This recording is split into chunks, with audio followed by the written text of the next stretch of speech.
battle. Now, now the matchup, you know, this one can go either way. Both decks are relatively fast in getting set up and what they want to do. So this really could be quite the tussle. Filippo picking the Roaring Moon variant. I know this was one of your caster picks, Amy. And of course, do have to remind the viewers back home, this is a win and in.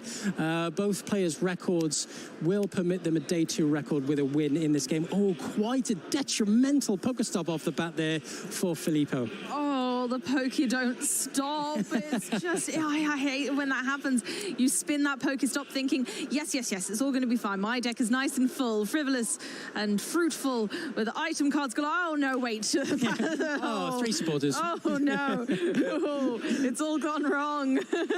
Yeah. But moving on to Robin's turn 1, going in with the old trusty nest ball. You can imagine this is going to be looking for a comfey. You like to get this engine up and running very early on, get those flower selectings live and up and running, get those cards in the lost zone, start altering your game plan, start getting your road to victory up and going.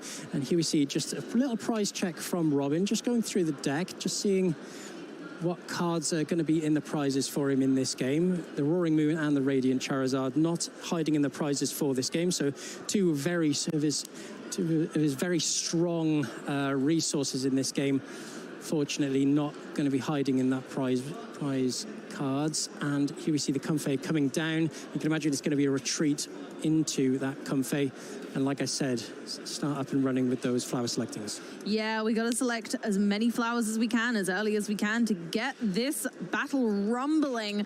Honestly, Robin's got... Oh, going for the Pokestop. No! Oh, that hurt. That hurt. This Pokestop needs to calm down.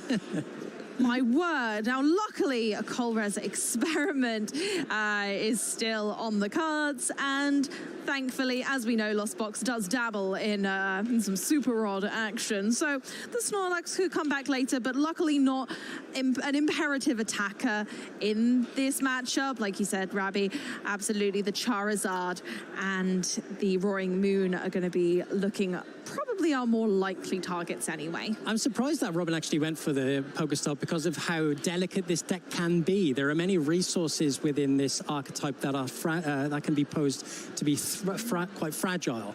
You know, you've got awkward energy costs, you've got a lot of supporters that you doubt on very early on and late in the game as well. So seeing them hit the discard early can be quite detrimental. But going with that Battle VIP pass, that's going to be quite a strong start. Yeah, I think maybe the Pokestop trying to get as many Battle VIP pass as possible at the beginning.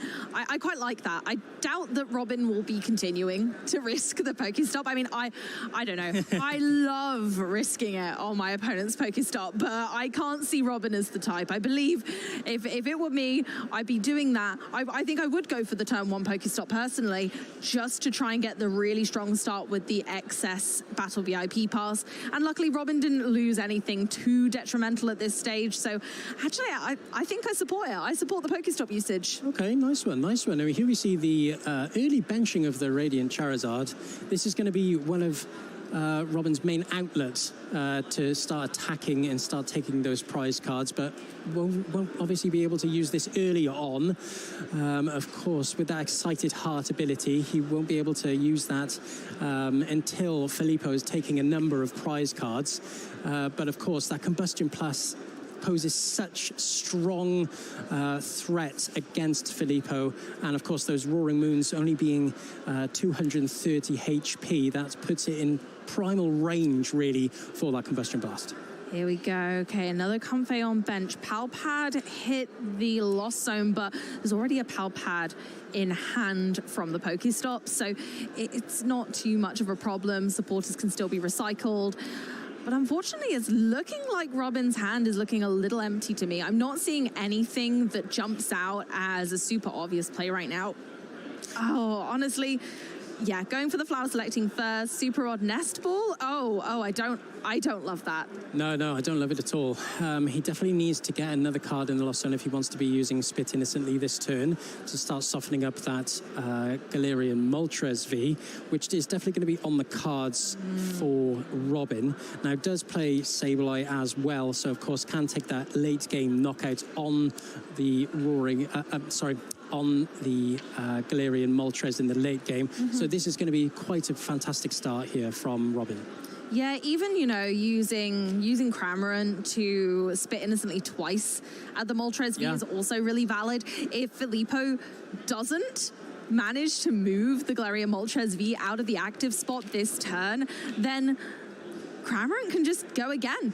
Yeah. They can just carry on. But moving on to Filippo's turn, and we're going straight in with an attach of an energy and an Iono to boot, which is a lovely card against Robin, keeping them in check, making sure that Robin doesn't gather too many resources at one time. Fortunate for Filippo, he does play switch cards, so he does have an outlet to heal this Galarian Moltres out of a range of a Spit Innocently or a Lost Mine attack.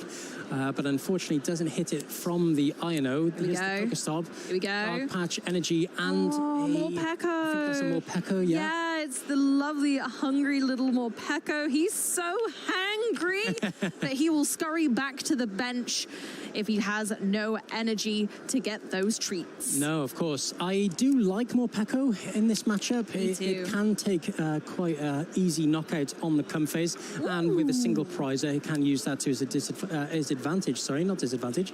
Here we see the Pokemon catcher on the Radiant Charizard, and just a pass. Oh, so yeah, instead of... It's kind of that playing not to lose strategy at the beginning here. Robin's going in for a Pokestop again. Finds a Nest Ball. A Nest Ball, we say goodbye to Manaphy and a Darkness Energy. It's quite risky against some Roaring Moon builds, including this one. So the Manaphy not being an option until possibly later. We see one Super Rod in the Lost Zone. Like, I'm not loving this. Yeah, and Robin isn't going to be aware that, well, he might be now that Filippo has discarded the Water Energy from the Pokestop. That Radiant Greninja Moonlight Shuriken is going to be an option for Filippo. And we spoke about this earlier. These decks that pose such large threats with massive knockouts, having those alternate game plans. And with that Water Energy, making that Moonlight Shuriken active can take two easy prizes against low HP Pokemon like Comfey. Oh, thank goodness for Clara. Looks like she might get us out of this bind anyway. So off the Pokegear there. Love to see Clara. She's a fantastic card in this deck. Whether she's played now or later, not sure. No, we're going for it now. Clara allows you to get two Pokemon, up to two Pokemon, up to 2 energy, and pop them back in your hand. So considering the Spiritomb there, could go Spiritomb or Snorlax. Definitely like the Manaphy coming back to hand at this stage. And 2 energy, we're not going to be mad when there's already 2 in the Lost Zone. No, for sure. And I really like the Spiritomb in this circumstance. Turning off the Galarian Moltres ability will mean that he requires a switch out like a switch card. So but he's decided not to take it on this occasion. Decided not to take it and go for the Manaphy instead. It's from Robin. Yeah, I think this is exactly it. They've got a bit of a stalemate going on. Both players need more resources in the right order. Ooh, that was better but worse. There's now 2 water energy in the discard pile, but 2 items off that Pokestop was lovely in comparison to some we've had this game. But yeah, both players are kind of in a bit of a stalemate where they want to buy some time for themselves. They've got this clunky, awkward to retreat Pokemon in the active spot and just wanting to kind of leave this state where it is for a moment until they have the opportunity to kind of make a more meaningful turn. Yeah, we know that Roaring Moon is quite a combination-heavy deck. You know, you need those dark patches at the right time, along with those switch-outs, those free retreaters, able to, you know, start getting those energy on those bench Pokemon. But Filippo has quite an awkward hand here. He's got quite a tricky situation ahead of him in order to get those Roaring Moons up and running. And here we see the dark patch coming down. You can imagine it's going to be on that Roaring Moon there. Yeah, I like that. I like that. We love to see it. With no switch cards in hand, it's whether he plays the research and gets rid of these valuable resources. I'm not sure. Like, oh yeah, he's gonna go for it. He's just going to go for it. If he doesn't get the switch off this, I'm going to be absolutely devastated. That would be the worst feeling. Come on. I don't think he has it. Get out of here. No, he doesn't. Oh my gosh, no. Oh, why? Oh, wait. Does find Earthen Vessel. Energy. So Earthen Vessel for concealed cards will give him 2 additional cards to see. Has he attached for turn? I don't think he has, because he'll be able to attach for turn and then Direflame Wings? Yes, so that is a switch out option. So that Spiritomb would have been able to switch that off. That Direflame Wings off, so that could have been the play for Robin, but going for the mana fee would have meant that he's trying to mitigate the threat of the Moonlight Shuriken. But here we see 2 additional cards. Maybe doesn't want to use Direflame Wings, really. It's not going to be an optimal play, but it may be forced, like you said, to use that Direflame Wings now in order to retreat only. Yeah, I don't know. I don't know what the correct play here is. I think seeing that Robin has already used Clara kind of might give an invitation to Filippo to go, okay, well, that's one of the recursion cards that Robin has kind of used. They can see a Pal Pad is gone.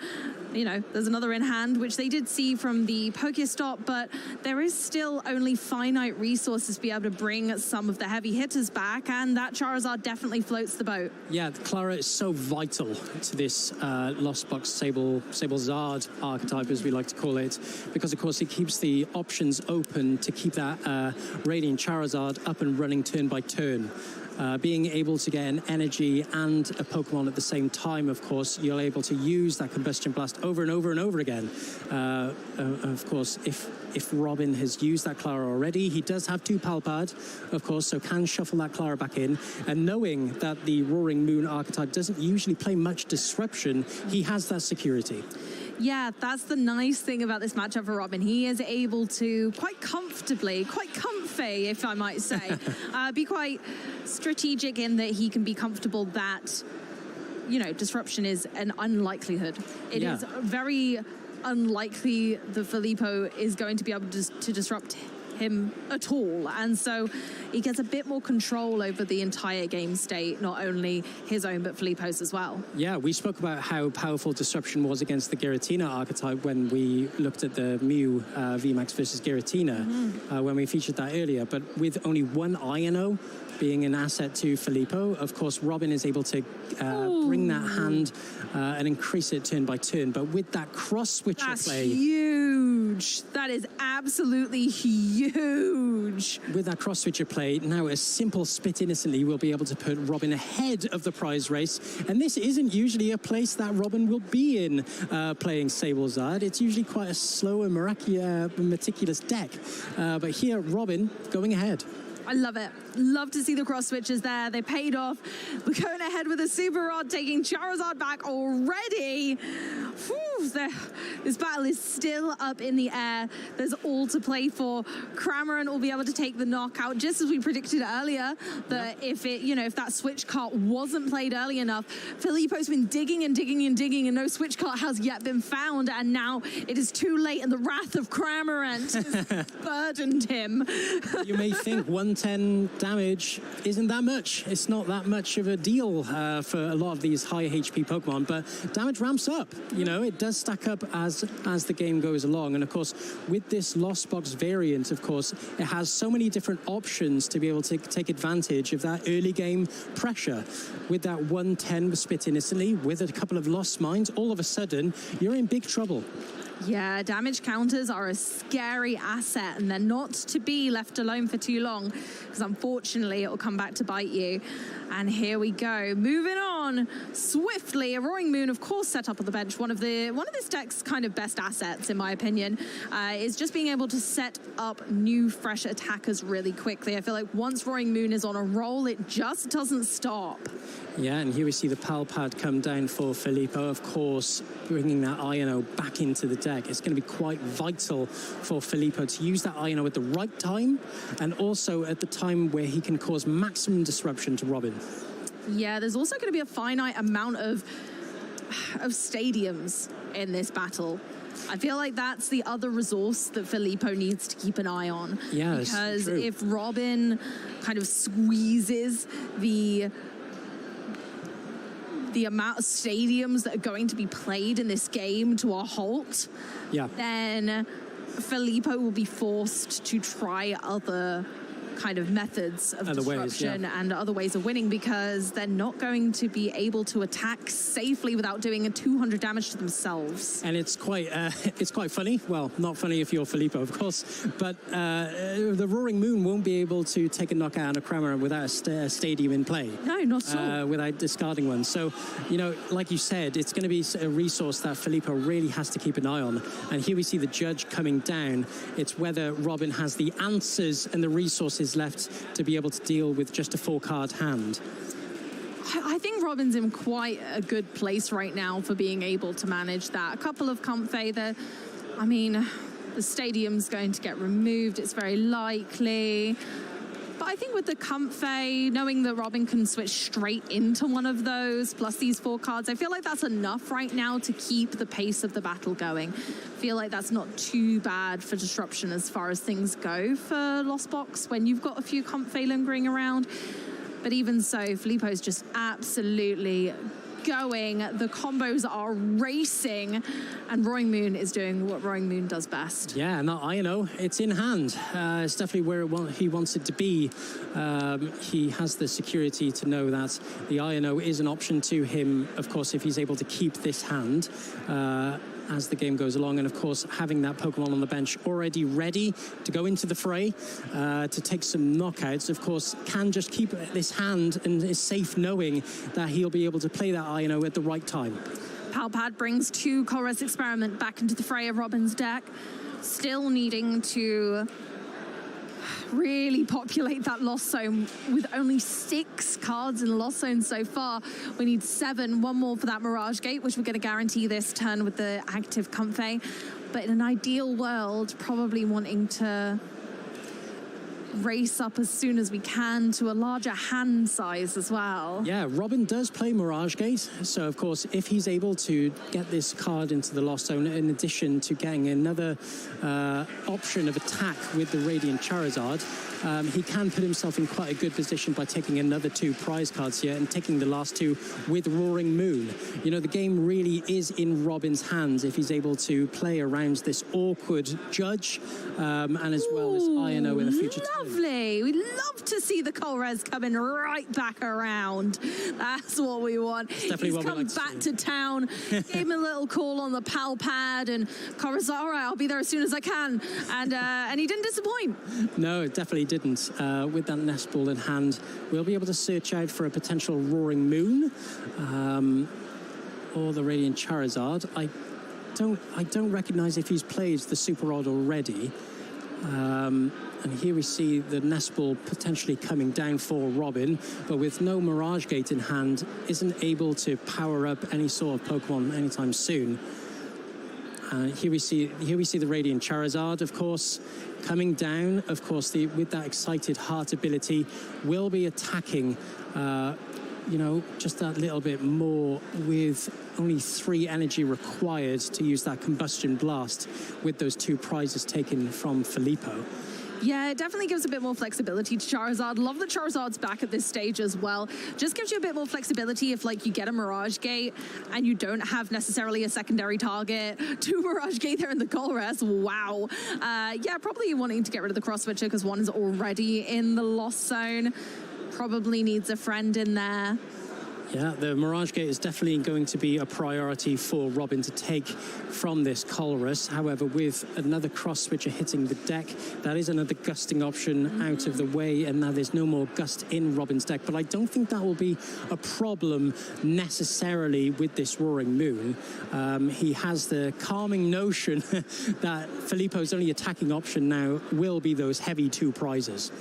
Here we go. So, yep, as predicted, sometimes it's best to get that Charizard down as soon as possible so you can start loading it up with a bit of energy. So there's 2 straight off the bat. We've got our Fire Energy, which we need, and then the Psychic's totally fine too because the rest of Charizard's attack cost is Colorless Energy. So that's already a big chunk of the way there for Charizard being able to attack for a huge 250 damage. Yeah, this is definitely where Robin wants to be. If he's able to take these 2 prizes now from this Roaring Moon, it'll put him a very easy additional 2 prizes away from taking the game, and of course can use the option of Radiant Charizard or even the Roaring Moon itself. And the beauty of this deck is, of course, it's just single prizes. So, of course, does have additional turns of gaining momentum to be able to take that last knockout.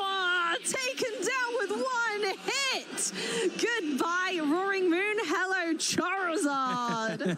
Yeah, that Combustion Blast, absolutely massive. 250 damage will take down that Roaring Moon any day of the week, being only 230 HP. And this is really where we see the strength of this Lost Box Charizard variant.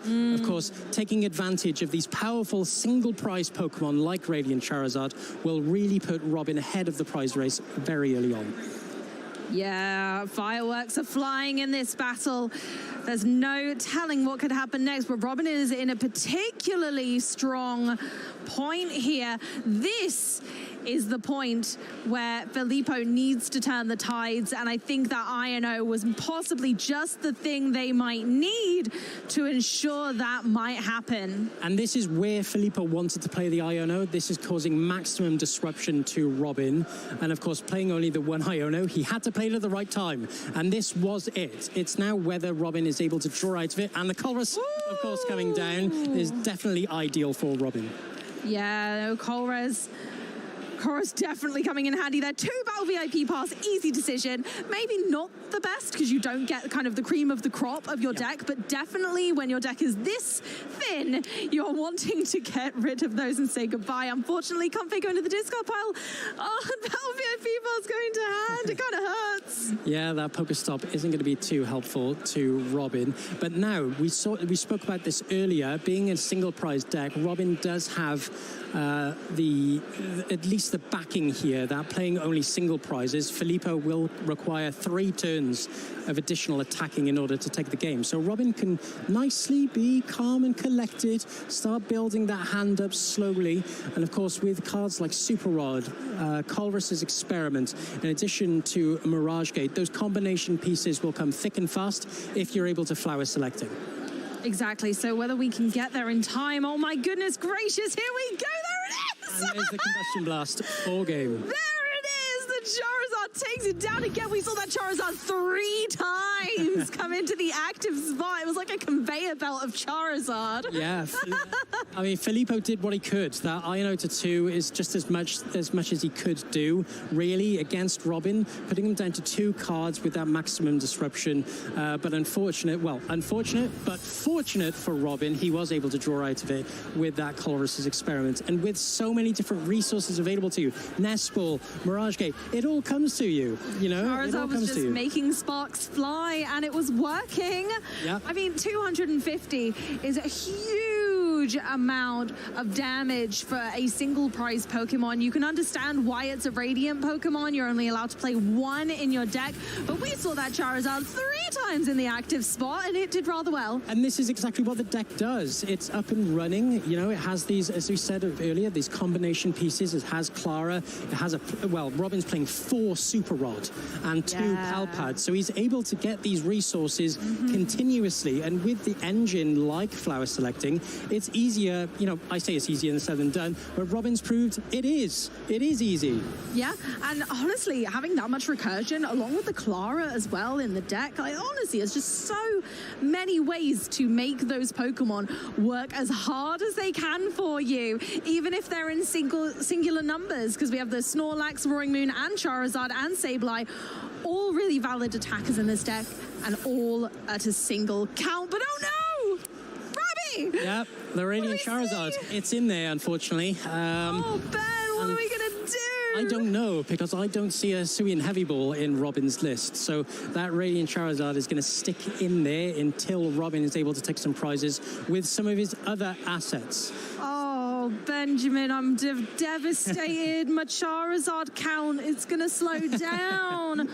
Oh. Still has options with, of course, Cramorant, Sableye, and the Roaring Moon. But this is where Robin's players are going to have to alter. This is where he's going to have to kind of change path a little bit. You know, it can't utilize that Radiant Charizard, of course, so has to use his other options. And this is going to be, it's whether Robin is able to capitalize on this.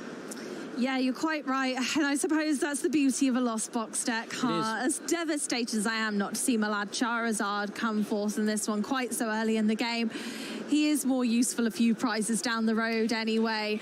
And as we well know from the Lost Box decks, they are geniuses when it comes to versatility. It's a fragile deck. You know, you have these finite resources, especially when it comes to attackers. Oh, this is quite an awkward lost zone here with the Clara. That is his only copy of Clara, so he's now going to be trying to use those super odds to its maximum effect. Palpad doesn't get any reception in the lost zone. That's why you can't get them back. Ah, of course. Okay. Clara can't hear you. Yeah, Clara can't hear you if it's in the She's not lost going to zone. get the message, so she's stuck in there. Oh, no, of course. And we see the Spiritomb coming down as well as the Manaphy and that Cramorant. Quite a slow start there from Robin, but Filippo would have elected to go second. Of course, Roaring Moon's such an explosive deck, Amy, and so consistent. And with these combination cards like Dark Patch, like the Professor Sada's Vitality as well, you're able to get those Roaring Moons up and running as quickly as possible. I really like that the Spiritombs come down this early this time, noticing that kind of the Galarian Moltres V can become a problem. I like just kind of having that stance at the beginning of Robin going, no. Pretty much. Not this time, Filippo. It's staying on the bench. Unfortunately, it doesn't work as well into our active Squawkabilly, which still can do some silly things with Squawkazees. I was about to say this is a pretty strange hand that Filippo has as well, but fortunate enough to start the Squawk and Seize, so we'll still be able to see an extra 6 cards in hand. Ooh, Pokemon Catcher first. I love a good coin flip. Here we go. It was successful. Nice. Here comes Spiritomb. And the attachment to the Squawkabilly. Pokestop coming down, trying to use as many resources as possible before that Squawk and Seize. And here we go. Actually, 2 Darkness Energy in the discard pile as well. It's not bad in this deck. It allows for that really fast acceleration that we love about this deck. And this time we get to see more Pekko. More Pekko for me, please. More Pekko coming down is going to be quite vital for Filippo, like we said, with those combination plays, with that free retreat cost, with that more Pekko, it will be quite vital for Filippo. As soon as he's had a knockout taken out on him, promote that more Pekko. A simple couple of Dark Patches, and then retreat into another Pokemon. And here we see the Battle VIP Pass coming down as well. You can imagine that's going to be 2 of his main attackers in Roaring Moon. Or, yeah, of course, with the Dire Flame Wings, Moltres is able to... That is, again, of course, one piece of the puzzle as well. With Dire Flame Wings and a number of Energy Switch in the deck, it will be able to get your Roaring Moons up and running that much quicker as well. I also think a single prize attacker like Morpeko is pretty valid. Energizer Wheel does 70 damage, and then you move the 2 Darkness Energy from the Morpeko to a benched Pokemon, meaning the Morpeko regains its Inner Hungry Hurry ability for having no energy. And 70 damage is pretty valid in this matchup. It is a fantastic card, and it is great in this matchup specifically because it is able to take those easy knockouts on the Comfeys, on the Spiritombs, and even the Manaphies as well. So it'll be, it's whether Filippo goes that route and starts using that more Pekko for that Energizer Wheel attack. Yeah, honestly, it's one of my favorites for evening out an awkward prize trade situation. Love that they attached the water energy to the active Squawkabilly EX. Going to be able to energy switch that later to a Greninja. I mean, or motivate.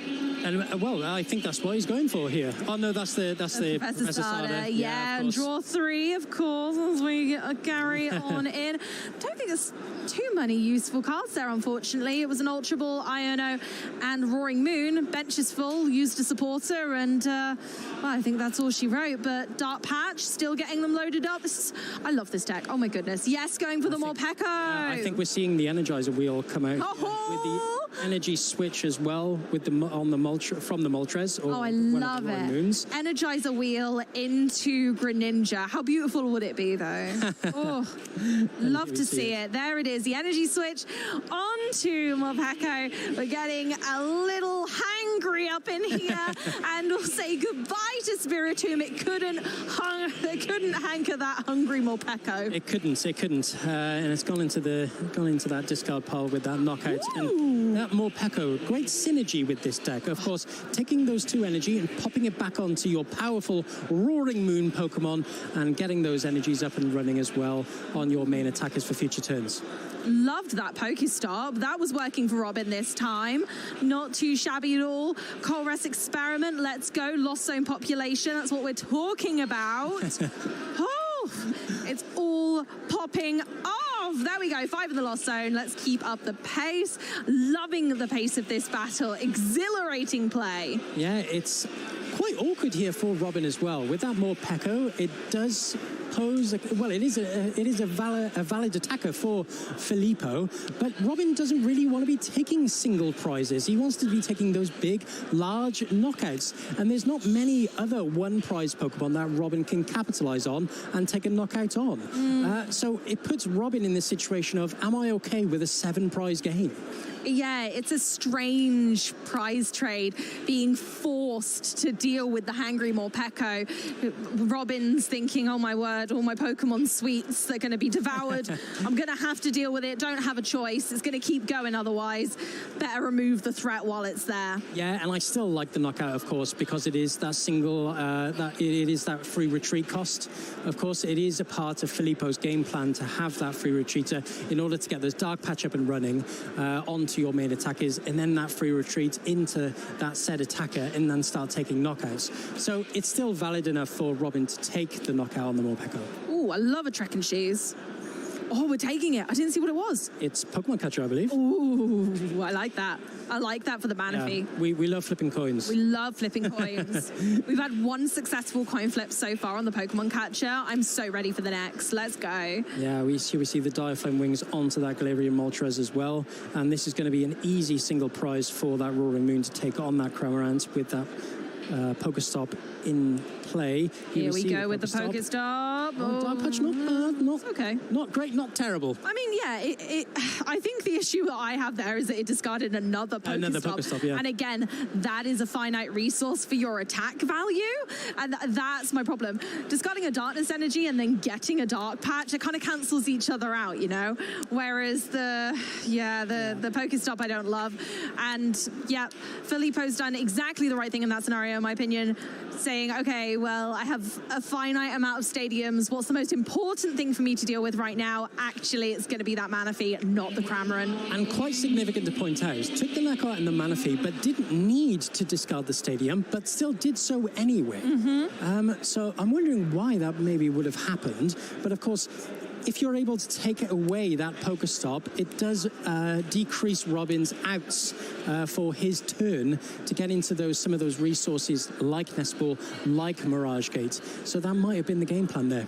I think it also forces Robin to play his stadium, and if Filippo's getting a bit kind of taken away of their own stadiums, then it's quite good to kind of make Robin put their own down and feed.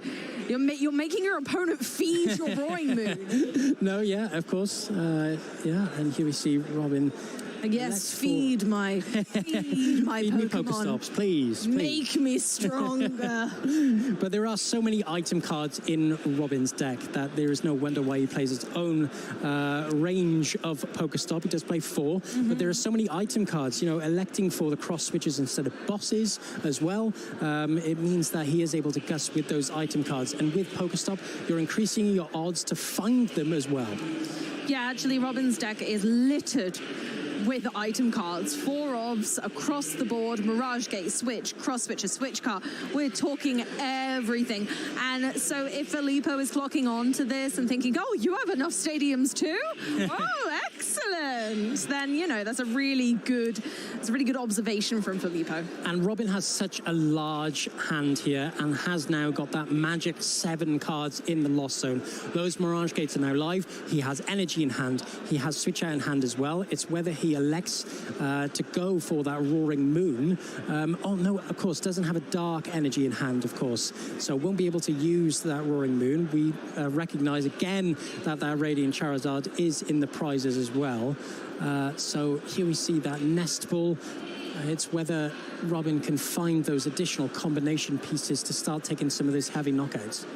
Yep, Roaring Moon, here we go. I reckon we can boogie with this turn, you know. I think we can. We've got enough resources. Was there two Mirage Gates? Yeah, there were 2 Mirage Gate in hand. And looking at the energy in deck right now, we've got enough. We can make it work. And also, like, you could opt to remove your own Pokestop and leave kind of the Roaring Moon then not on your own Roaring Moon, kind of not on a dangerous damage output. I don't know what the attack play here is, but I'd be quite keen to remove the Pokestop, quite frankly. Take it away from Filippo. Be like, all right, taste your own medicine. I'm going to get rid of my own Pokestop too. I would like taking out the Galarian Moltres, but I believe a Colress was played this turn, so Gust isn't going to be an option other than those cross switches in any case. So here we see the Roaring Moon being powered up. Here's the Pokegear coming down, seeing those additional 7 cards. Going to be hoping to find one of those Colress. Thinning is winning. That deck is getting ultra thin and with precision. Robin knows exactly what they're doing, making sure that anything they might need is floating close enough to the top of the deck that Colress can experiment upon it. Yeah, I would like, again, to take a knockout on this Galarian Moltres in order to take out the stadium, but also keep your Roaring Moon on that full HP cost. Using a Frenzied Gouging, it does open up Filippo with the opportunity to take a single prize knockout solution against that Roaring Moon, if he could ever get that Morpeko back up and running. But here we see the Colress experiment does find the darkness energy as well, so can elect to attach that to that Roaring Moon to save himself from using another Mirage Gate. Switch out. I'm not sure if there was a switch out in hand. Going and making sure that he's keeping very precise. Yes, there we go. Very precise management of those resources. Grabbing a fire type energy back, Spiritomb and Manaphy to go back into the deck, but obviously possibly going to be plucking one of those out right away with a Nest Ball. I'd probably be looking at that Manaphy, being a little bit afraid of a Greninja play here. With 2 Comfey still there, it could launch Filippo back into kind of a relevant space in this battle. Yeah, maybe forced to use another Mirage Gate for an attachment onto the Comfey for a retreat, if there are no switch outs available to him in this hand.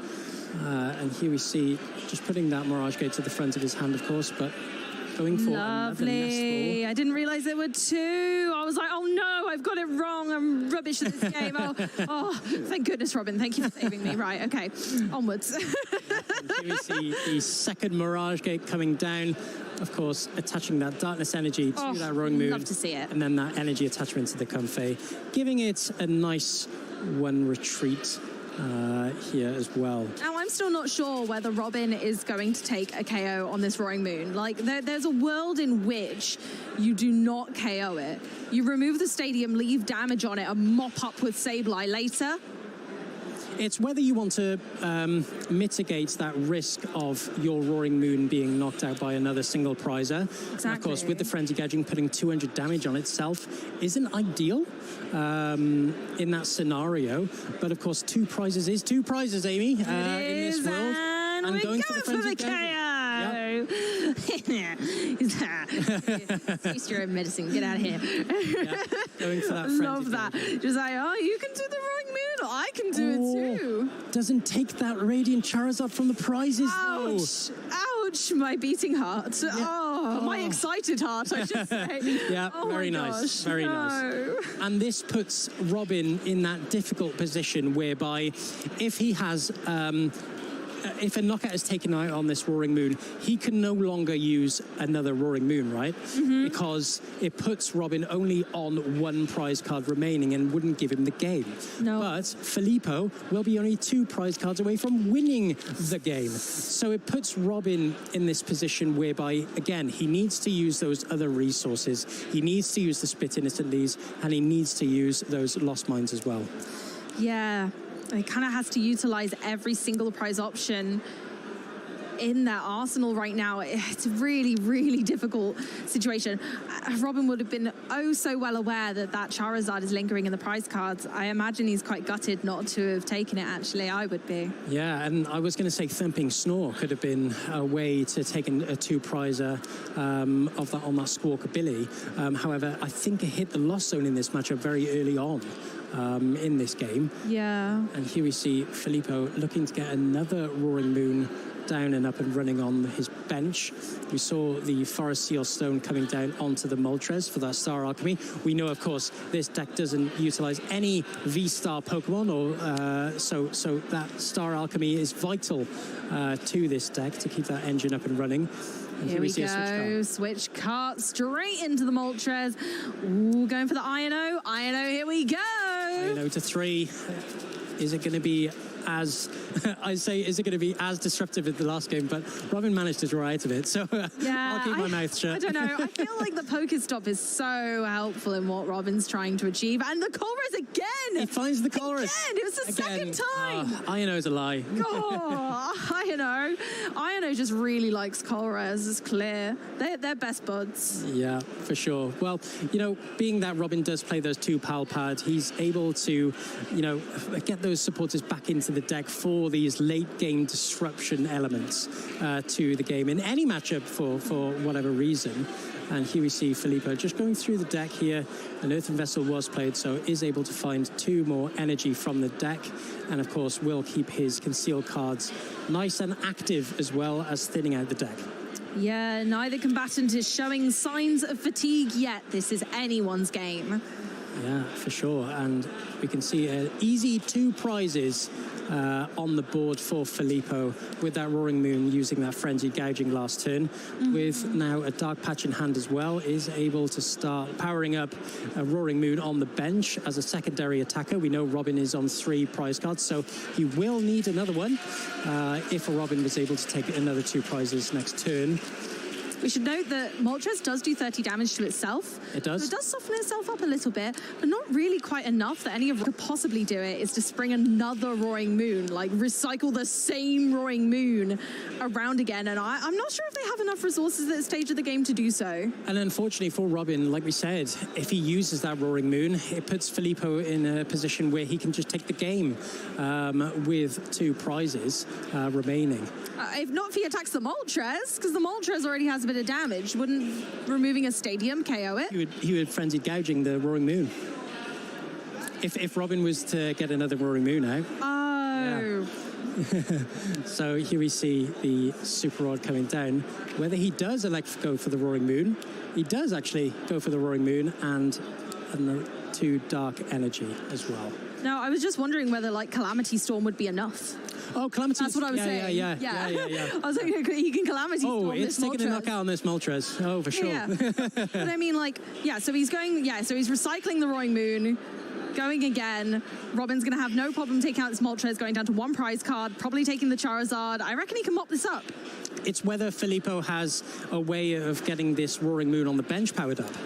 For the Frenzied Gouging now. I'm not sure. This is going to be a question to Filippo that Robin is posing. And I think Filippo only has... The Moltres already has a bit of damage. Wouldn't removing a Stadium KO it? He would Frenzied Gouging the Roaring Moon. If Robin was to get another Roaring Moon out. Oh. Yeah. So here we see the Super Rod coming down. Whether he does elect to go for the Roaring Moon, he does actually go for the Roaring Moon and 2 Dark Energy as well. No, I was just wondering whether like Calamity Storm would be enough. Oh, Calamity. That's what I was saying. Yeah. I was like, he can Calamity Storm. Oh, it's this taking a knockout on this Moltres. Oh, for sure. Yeah. But I mean, like, so he's going, so he's recycling the Roaring Moon, going again. Robin's going to have no problem taking out this Moltres, going down to 1 prize card, probably taking the Charizard. I reckon he can mop this up. It's whether Filippo has a way of getting this Roaring Moon on the bench powered up. For the frenzied gouging now.